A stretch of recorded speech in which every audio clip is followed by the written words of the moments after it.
So I had to start, yeah.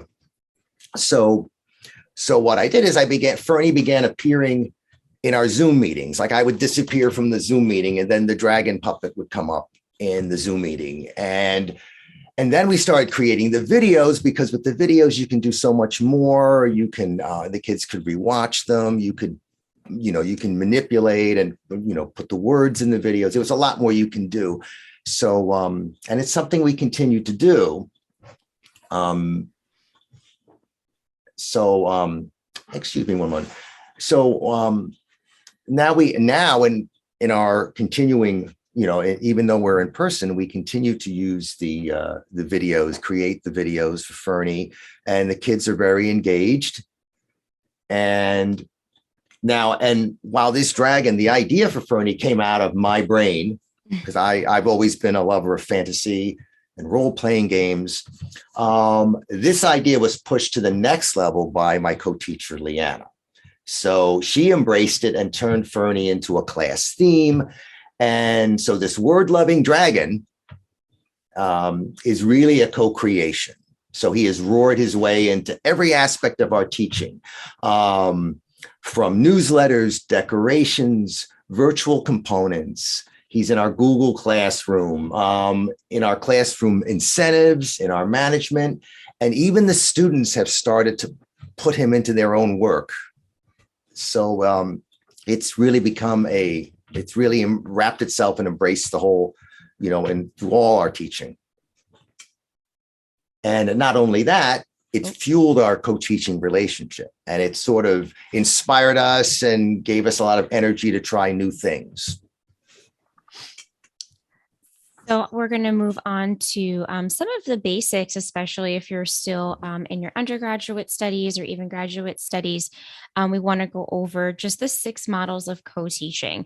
The list is there for you. And, during our instructional day, especially during virtual learning, we often just moved into these organically, from one model to the next. For example, we might start off with one teaching, one assisting at the beginning of a lesson, but then we moved into sort of a virtual station teaching or a pure team teaching situation as the lesson progressed. So, it just happened to be starting with one. We didn't necessarily always plan it, although we tried, and then we would move into the others.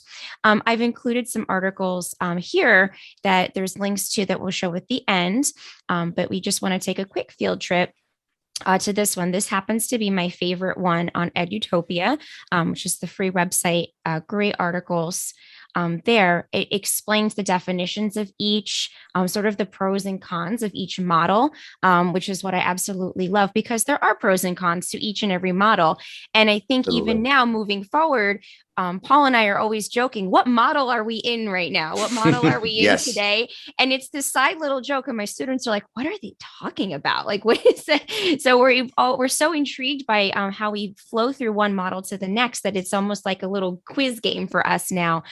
So we'll share those resources with you, and please feel free to observe those. Absolutely. Now, my personal favorite is team teaching, and where there's a free give and take between us happening in real time. Leana would begin the lesson, I would interject, maybe take over the lesson, then she would come back in. And because we've been working together for a few years, it becomes more natural. And it's fun to teach that way. Yes, but it takes time to build that relationship with your co-teacher. Obviously, it's been 3 years, so I think we have it down pat right now, especially since the first year we hit that wall that we showed you in the beginning. But I just love how, like, for example, I'll be doing a read aloud, and, part of a read aloud is to do a think aloud with your students. And there might be a point that I'm not thinking of, and Paul will just jump right in. So this goes for in-person and for virtual teaching. No matter what the circumstance is or was, we're still sort of using these models to guide us. So points from the Dragon Cave, co-teaching, running the cave. So for me as a gen ed teacher, it's expected that there's just certain things that I have to do, right? Like I have to take attendance, I have to submit report card grades, fill out certain forms, the list goes on and on and on. But we try to look at what tasks that both of us can either manage together or split up, and who's designate who's going to accomplish what task. For example, in the mornings when we, even though we weren't in person, we still ran our morning meeting. We used something called Responsive Classroom to run morning meeting. And it's a great program. So for that, I would be taking attendance while he would be running morning meeting. And we still do that in person. So we kind of think of it as like the business versus the teaching side. One of us is always taking care of business. One of us is always doing something related to teaching.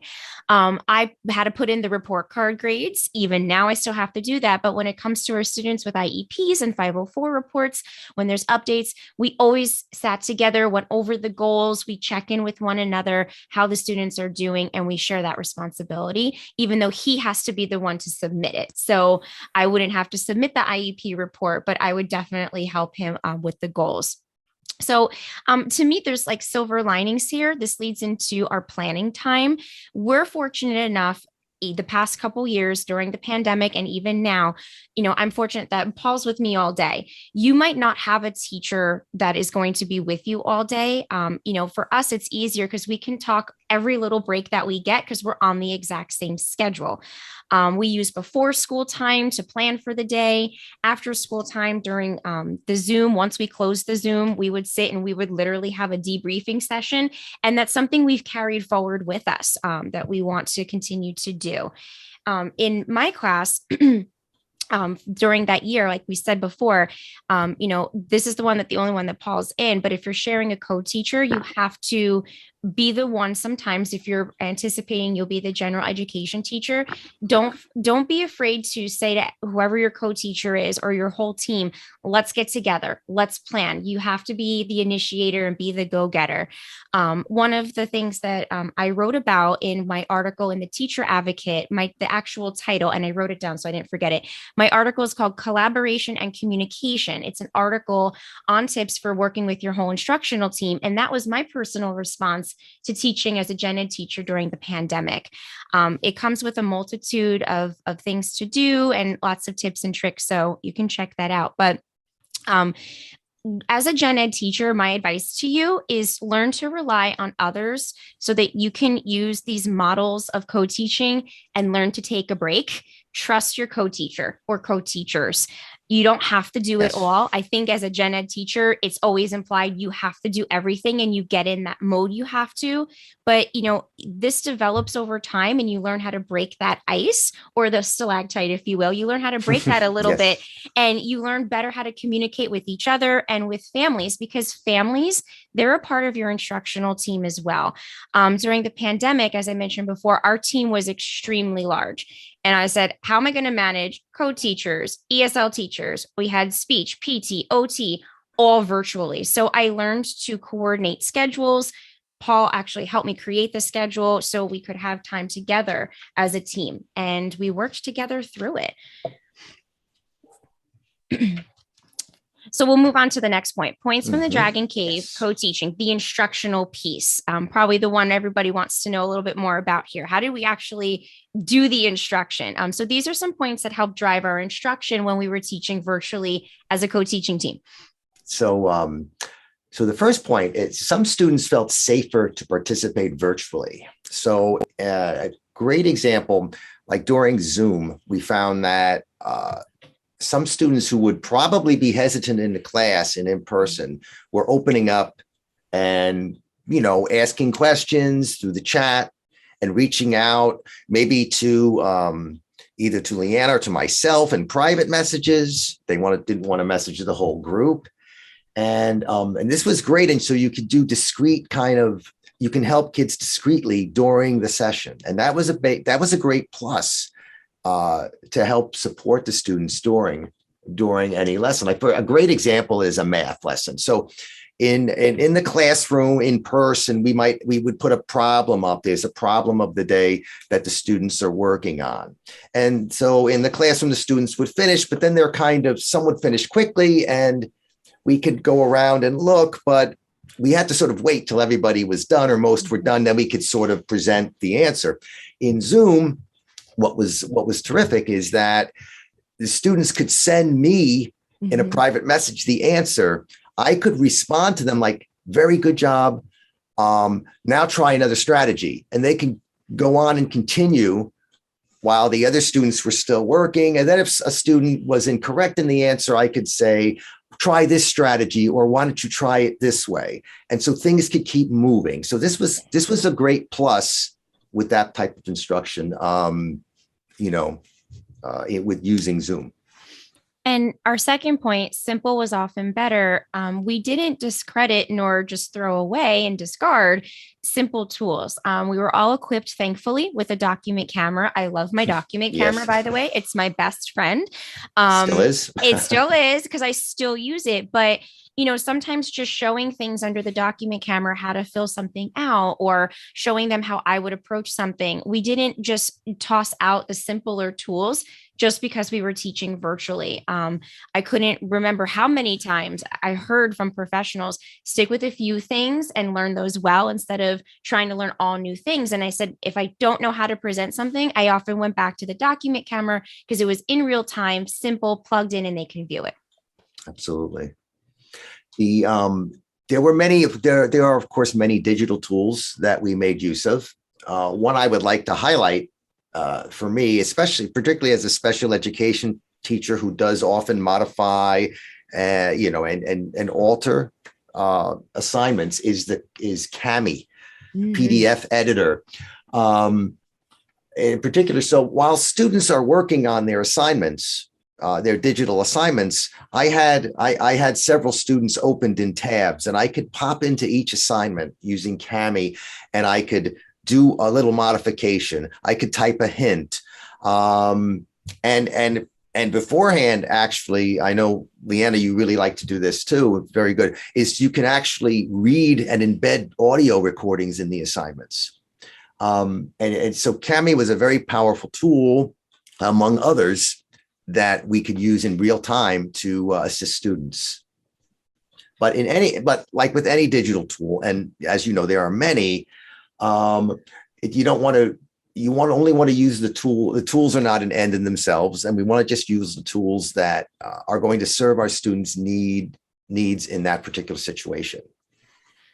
And to our last point, it was really difficult at first. Like we said, we kept hitting that wall with certain things. I think not just once, but throughout that first year. We had to translate modifications and accommodations to virtual learning. And so many special education and even general education teachers I've spoken to, like that was like their biggest hangup. They were like, how do we translate a modification or an accommodation into the virtual setting? And it was really something that kept us up at night. So we took turns leading lessons. We still gave small group instruction. We used breakout rooms. We tried to, check in frequently. What did we do that could look similar to a modification? For example, like Paul said, he would give that discrete feedback, give a challenge for the students that needed more. And on Kami, we would highlight things or add in a video as a tutorial, anything that we could do to have it be accommodating or a modified assignment for them. I just want to note that, as a gen ed teacher, I didn't look, I never do this, but I didn't look at, it's your students and my students, the general ed students or the ESL Right. students and the special ed students. It's yours and mine. It's ours. They are all our students. So I would do a lot of modifications as the gen ed teacher. And, Paul would be looking at, what could we do? And he would take some of the gen ed students for differentiated support. I think personally, teaching writing was the absolute hardest subject to teach virtually. It's hard in person, let alone do it, not in person. And we're seeing those gaps this year for sure, as they come back to school in person. There was just so many limitations due to typing and tech tool use.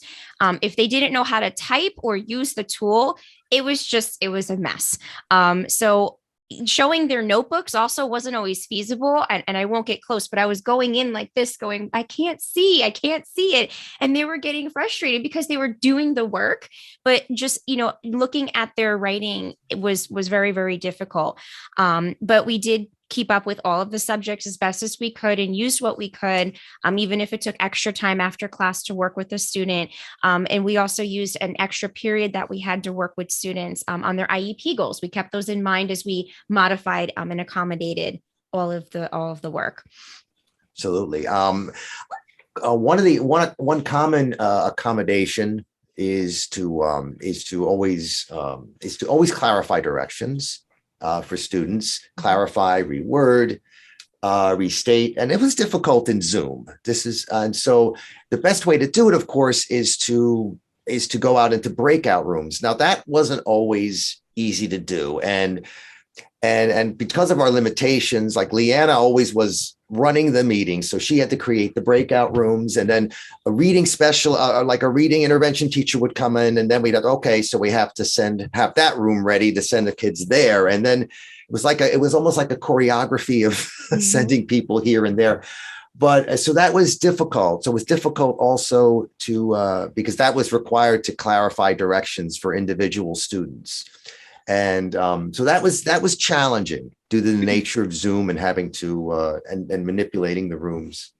But I think as time went on, though, I don't want to say it got easier, but it became so rote, just like anything in your classroom, that I just would wake up and I would do it without thinking. So like practice made almost perfect. And again, right. I shared everything with Paul. So if I couldn't start the Zoom for some reason, he knew everything step by step. Absolutely. How to do that. But it was challenging to make assignments differentiated.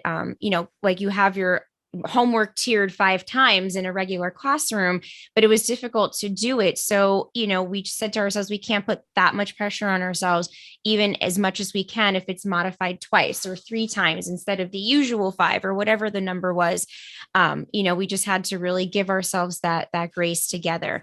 It's always better if you're prepared. So it took a lot of hours, and we're not going to lie about that. It took a lot of extra time together as a team, to prepare, but it was necessary, and it made it a little bit easier to get throughout the day. And you actually did feel like you were spending time with your students. So sometimes you have to modify on the fly, though, and you can't prepare for that. Any special education teacher will tell you it happens, and you grab that highlighter and walk over. And I would pick up the highlighter and go, I can't walk over to you. What do I do for our struggling learners? But for that, like I said before, we made a lot of videos. I did read aloud videos. Paul did tutorials, showed them on Google Classroom. We uploaded them to every platform so families could look at them, and the students can view things as often as they needed, and they could stop it and actually process. That's the one good thing. Like we said, that silver lining, the students could actually pause and digest what they were learning before they had to submit something to us. So those were just some things that we employed in the virtual classroom. And we're still doing that. Like we still sit after school, like, what tutorial can we come up with for this now? Like we have a new science project this year. We should make a video. So we're bringing these things back with us for sure. And we wouldn't have thought of these, and we wouldn't be thinking in this way if it wasn't for this virtual learning experience that we had. So that's that missing brick, that perspective of now we think differently about instruction because of it.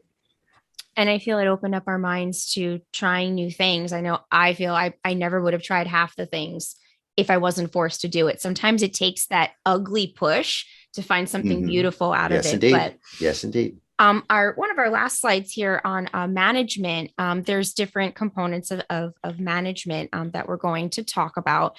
So this is points from the Dragon Cave, co-teaching management. So management it has several components to it. And the first one I want to talk about is managing us, that we need to be managed. So we need to make use of we made use of our prep periods. They're like gold. And then before and after class times, we would debrief or plan before, debrief after. Everything was shared in Google Drive and Google Keep, as Leana said.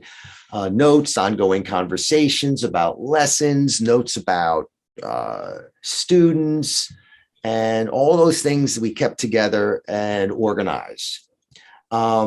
And we made sure students' needs were being met, and mods and accommodations were being applied, and goals were the focal point of our teaching.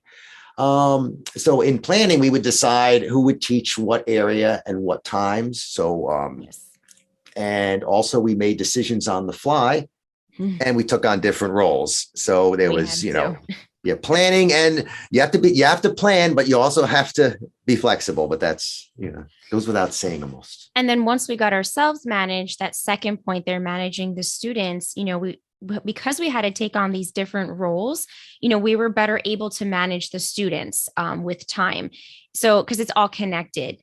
When I feel always when the teachers are well organized, the class is going to be well organized, and it allows you more time to focus on that management in those difficult moments. I heard a great quote from my mentor many years ago. She was absolutely wonderful, and she had a large class. I think there was more adults in it than students at the time. And her name was Dory. So I always like to read Dory's quote. Dory would always say, when you walk into a classroom, you shouldn't really know who the teacher is, because everyone in there should know what they're doing and have a part and a role and be a part of the team. We took turns managing the behaviors. There were still behaviors, probably even more than in the classroom. I saw my students' kitchens and living rooms, and I was taking on grand tours, but, we helped them to stay focused. And we would give them reminders just like we would in class. And then the next step would be to send a Class Dojo note home. We use that platform to communicate with families. So that would be something we took turns with. And now managing the team, including the families, like Leana mentioned, Class Dojo. So we would take turns using Class Dojo, and it's a great tool for communication and actually for students presenting students' work. There's a lot. It's a great platform to use, but and we kept everybody connected, teachers and families, that way, so we can assist them throughout the day while the other person was teaching. So this was a great benefit because the instruction could keep going. So Leanna's teaching, there's a parent with a concern, I could address it, or vice versa. So things kept flowing, and it was less disruptive. Now, the reality was, in this situation, in virtual learning, that the parents and teachers were in each other's face. And excuse the phrase, but I think it's appropriate. And it was a way that was quite different from when we were in person. And it has advantages and disadvantages. So communicating through emails and messages to keep the team up to date with student progress and other related questions and topics, that was important. And, all that it was great to have that constant communication with families, but sometimes, like we said, it had the negative side where they were always, maybe they were sometimes get a little bit intrusive, but in general, I would say you want more communication. You want more interaction with families. That's always better. Because this year we're saying, where are the families? Right, Haven't heard exactly. from you in a week. Where are you? We're like looking for them. I think That's we got so used to it during, the pandemic teaching. That's a huge difference. Okay, so we have some top picks to share with you, some things that we use during our pandemic teaching time. Okay, so, all right. So am I beginning on this one? Okay. Yes, the different bullet points. The different, so let me go. Okay, so our top picks for tech, of course, Class Dojo, we just talked about that. Tammy spoke about that, how helpful it was. But then there's Canva for making presentations, Jamboards. We used Google Jamboard a lot because students could share in real time. And I'm still using Jamboards for making words lessons, and I'm discovering all kinds of possibilities with them, even in person. Kahoot was used, continues. Pear Deck, which Love is Pear Deck. Yep, I know. Yeah, that's all right. I expected you to jump in there. Of course, Google Slides, Google Classroom organizes everything. You want us to talk about Sign Up Genius a Yes, I little do want bit? to throw this in here real quick. And I promise I'll talk fast because I know we're supposed to start questions in a minute. Mhm. Sign Up Genius, if you don't know about it, look it up. It will save you even for in-person learning because I still used this year and families were responsive to it both years for conferences. Thanks to my church, I used to have to sign up every week to volunteer for something. And I'm like, I wonder if I could use this for class. There's a whole education section. You can decorate your sign up to have like crayons and everything.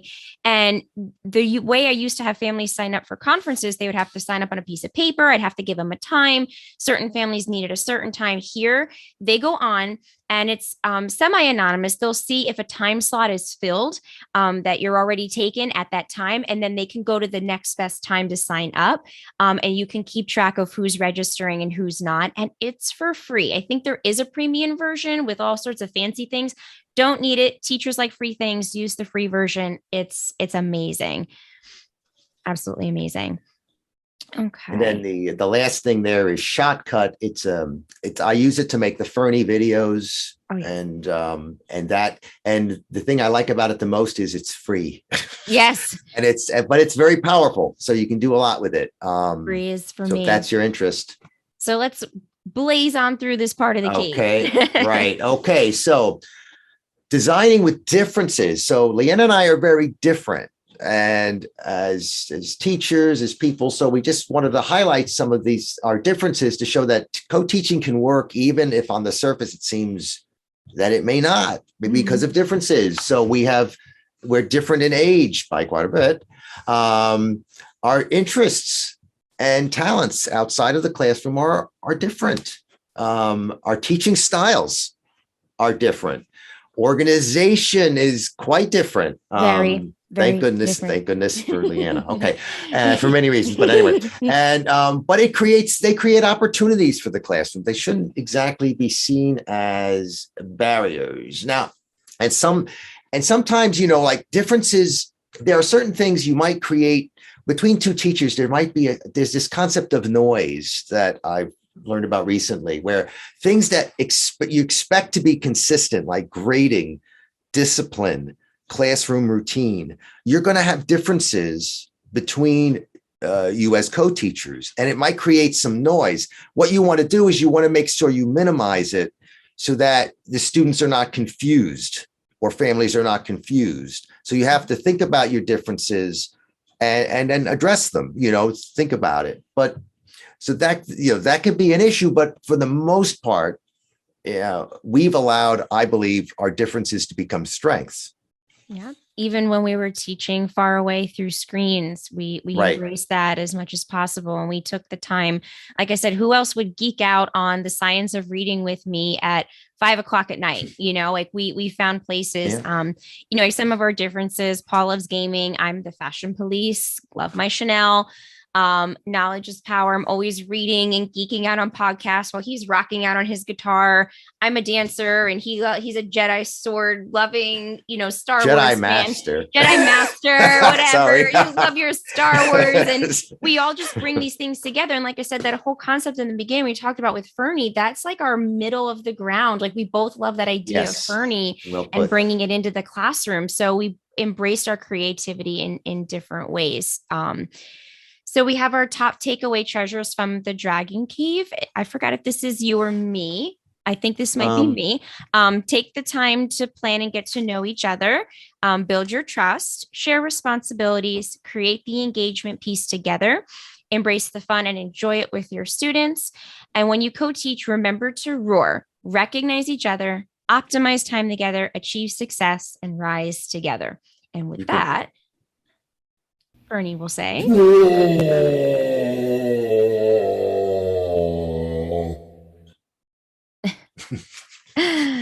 Love Fernie. The Fernie roar. The kids love that too, by the way. Yes, they do. Okay, gotta go use the arrow for that one. So if you want to take a screenshot of this slide, these are just some of the resources that we embedded into the presentation or that we spoke about. On the one side, we have some articles about co-teaching and team teaching. Paul gave one on assistive technology, which might be useful for both those that are studying special education and general education. On the other side, I included links to my teacher advocate article about, as a gen ed teacher, getting the whole team involved. And then I included the link to the new teacher's guide as well, because there's some amazing curated advice in that book. And I have a little picture of it so you know you're in the right place when you research it.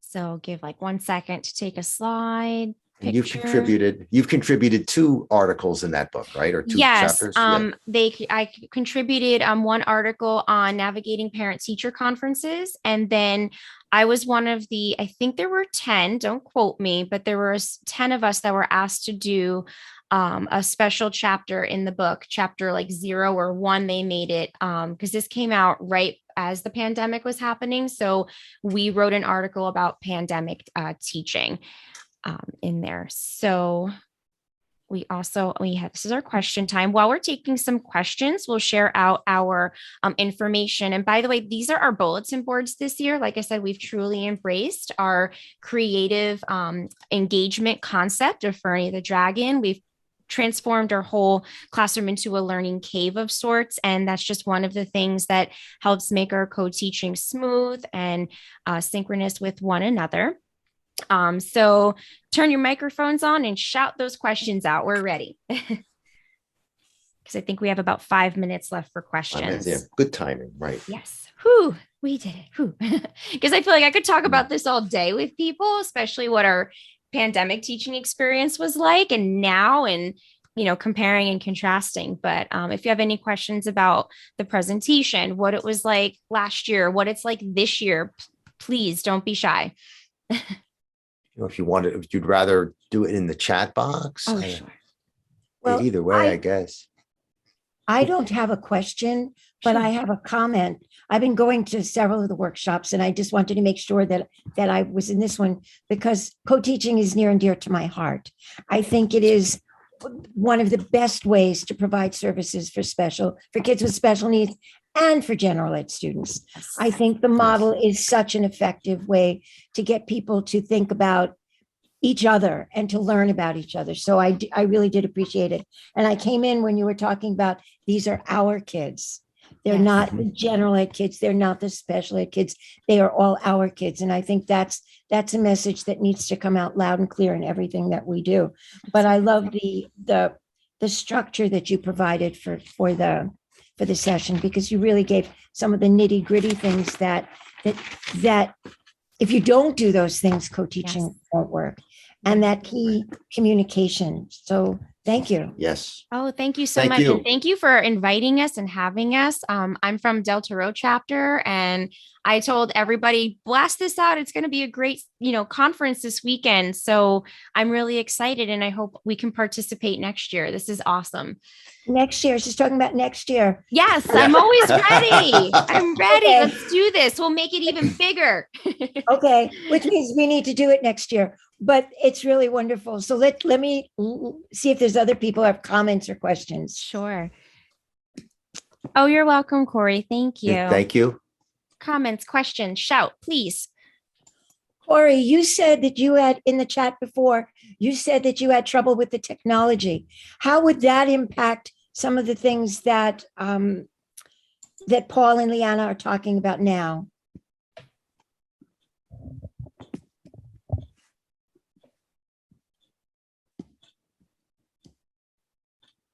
Let me check the chat, see if there's anything. Yeah. There. We can unmute. And I will stop my share as well at this time. We're still recording, but that way I can look at the chat a little more directly. That'll be helpful to me. So, and if I turn this way, that means I can actually see you. So yeah, I'm a little far from my computer screen. That's why I'm having problems. I love the cave you're in. Yes, thank you. Thank you. We had a, like I said, the theme of Fernie was really just a response. One day he just pulled this puppet out. I'm like, what's he doing? And the kids were just so engaged with it that I was like, he has something. Like I just had that feeling. And I said, this is something that we can really roll and run with. And we have. And this is kind of like our, I don't want to say it's like our brand almost, like our Fernie the Dragon is Sure. like our brand. Our theme, our brand, right. At parent teacher conferences, we gave out bookmarks with Fernie on it because who doesn't love a good bookmark? And they loved that as a gift. And all the parents came in going, everybody knows Fernie. It's a household name. And one of our students dressed up as him for Halloween. Halloween, yes. Oh, that's perfect. You've made it when you're a Yes. Halloween costume. When I'm a Halloween, That's when right. Fernie's a Halloween costume, we're like, oh, like this is like our little golden statue, a reward. And because he came and he goes, I'm going to be Fernie for Halloween. I was like, okay, we'll see. And then his mother took a picture and I was like, Paul, he's Fernie, because they love him that much. And when you integrate that in small ways, even something that's difficult for them or that's hard, it engages them even more. So Absolutely. all right, I think we're being summoned back to the main room. So thank you for attending. Please Yes, thank you, email everyone. me. I love email. So if you have a question later, shoot us an email. And thanks again for having us and for coming. See you soon. Thank Yes. Thank you. Thank you again. Bye-bye. Remember, click leave room. Thank not you. leave conference. Yes. Yep. I'm just going to stop the recording.